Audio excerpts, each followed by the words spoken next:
Hey,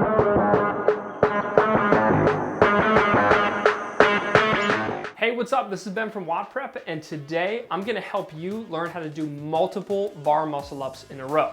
So I've already made a video about how to do kipping bar muscle ups step by step, and if you haven't done your first bar muscle up, I highly encourage you to watch this one first. So you can click here to go watch that video, or you can look at the link in the description and you can learn how to perform that first bar muscle up. But if you already have a bar muscle up, you're just trying to figure out how to get multiples in a row, then stay right here.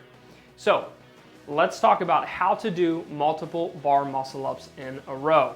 In my first video, I described all of the steps about what it takes to get above the bar. But today we're gonna talk about what you do once you're up there. So after getting up above the bar, you have your first bar muscle up. How do we turn that, all that potential energy of you being over top of the bar, how do we turn that into another rep and another and another? So the first and most important step is that we need to reload our hollow body position.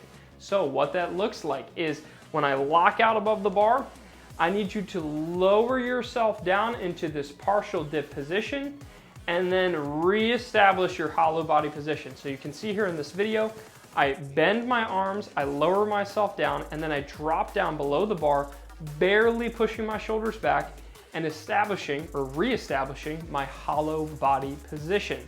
The reason it's important to have the hollow body position is because it sets you up perfectly for the next rep. So a couple things to note about this. One, I'm not pushing away from the top. A lot of times with ring muscle ups, people will lock out and then they push away from the top. So they push away from the rings. I see that happen a lot of time with bar muscle ups. People will lock out and then immediately send their shoulders back. And from what I found, it just leads to an inefficient kip. A lot of times it leads to that kind of swaying back and forth that totally messes you up for multiple reps. So the goal is to stay vertical, start lowering yourself down into that partial dip, reestablish your hollow body position, and then that's gonna set you up for the perfect second rep. A couple other things to note is that when I lower myself down and I end up going down below the bar, I'm not letting my feet rise up into the air. This is huge, and it's where a lot of people make the biggest mistake and they don't get their second rep. So look at this comparison. When I lower myself down into a proper position, I get into a hollow body position where my feet are below my knees, which are below my hips, which is below my torso. A major problem that I see is that when people lower themselves down, they lose tension in their hips and their feet will rise up in the air. So it almost looks like they're doing an L-sit where their feet are actually above their hips. And what happens is that will pull your body forward and cause you to start swaying. It'll totally throw off your kip and it messes everything up. So keep your feet below, get yourself into a hollow body position, and then from here, you need to aggressively pull into that arch or that extended body position.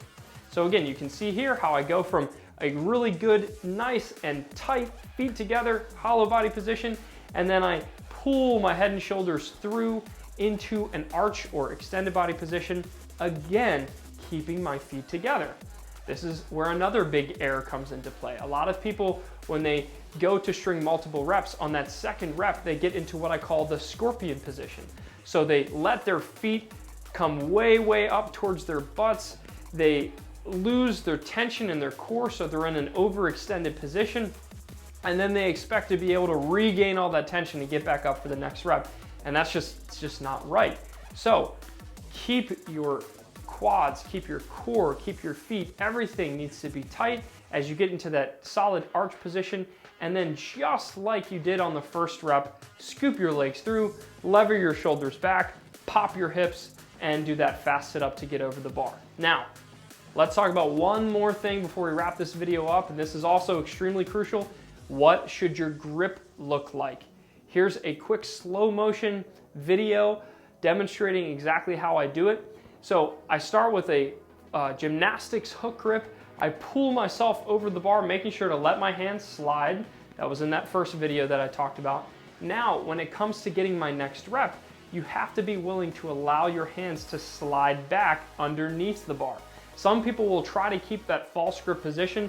They'll keep their knuckles over top of the bar, and that's okay, but if you're doing kipping, if you're doing big sets, you will probably rip your palms pretty bad. So I highly recommend allowing that grip to slide a little bit, reestablish that gymnastics hook grip, and then everything just repeats itself for the second rep. You let your hand slide around, allow your wrists and elbows and everything to get over top of the bar, lock it out, and then reestablish that grip and let the hands rotate back around underneath the bar.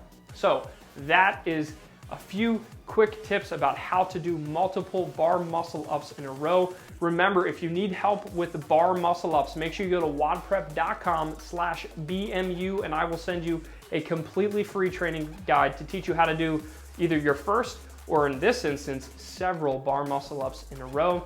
If you liked the video, thumbs up. If you didn't like it, thumbs down, that's okay. Leave a comment below, let me know what questions you have or what videos I can make next. And also make sure you subscribe. Click here or click the button below to subscribe to the WODprep channel so you don't miss any more videos I have coming out. And thanks so much for watching. I'll talk to you next week.